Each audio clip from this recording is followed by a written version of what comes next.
কাটছে। ও তো আমার আসলে একটা ভালো ফ্রেন্ড। প্রত্যেকটা সন্তান তার মার বাবার অনেক কাছের একটা বন্ধু, খেলার সাথী।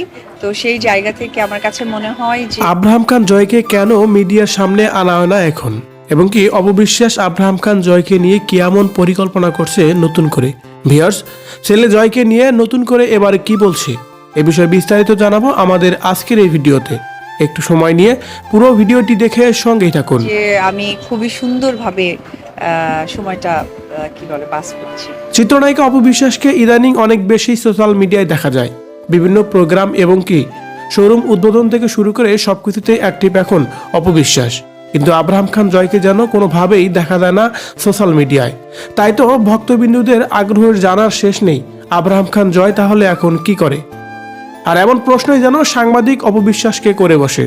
সাংবাদিক অপবিশ্বাসকে প্রশ্ন করেন, জয়কে নিয়ে আপনার কেমন দিন কাটে এখন?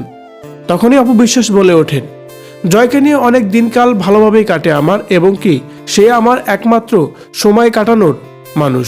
তার সাথে আমি এক সকল কিছুই শেয়ার করে থাকি। আমার ভালো লাগার, আমার ভালোবাসার মানুষ হচ্ছে আব্রাহাম খান জয়। এ সময় অপবিশ্বাসকে সাংবাদিক আবারও প্রশ্ন করেন, আব্রাহাম খান জয়কে কেন সোশ্যাল মিডিয়ায় এখন আনেন না, এবং তাকে বেশ কয়েক মাস ধরেই দেখাও যাচ্ছে না কেন? এমন প্রশ্নের জবাবে অপবিশ্বাস বলেন, আব্রাহাম খান জয়কে নিয়ে একটা পরিকল্পনায় আছি আমরা, তবে আরও বেশ কিছুদিন সময় লাগবে তাকে সোশ্যাল মিডিয়ায় আনতে।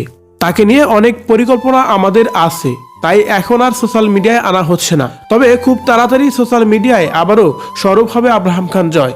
এমনটি কথা বলছিলেন চিত্রনায়িকা অপবিশ্বাস। এ সময় অপবিশ্বাস তার ব্যক্তিগত জীবন এবং কি শাকিব খানের সাথে নতুন করে সিনেমা করা নিয়েও কথা বলেছিলেন অবশ্যই শাকিব খানের সাথেও নতুন করে সিনেমা করা হবে, সেটা সময় সাপেক্ষ বুঝে এবং কি ভালো মানের কোনো সিনেমা হলে। এইভাবে এই ধরনের কথা বলছিলেন চিত্রনায়িকা অপবিশ্বাস। ভিউয়ার্স, চিত্রনায়িকা অপবিশ্বাসের কথা নিয়ে যদি আপনার কোনো মতামত থেকে থাকে কমেন্ট করে জানিয়ে দিন কমেন্ট বক্সে। ধন্যবাদ পুরো ভিডিওটি দেখে সঙ্গে থাকার জন্য।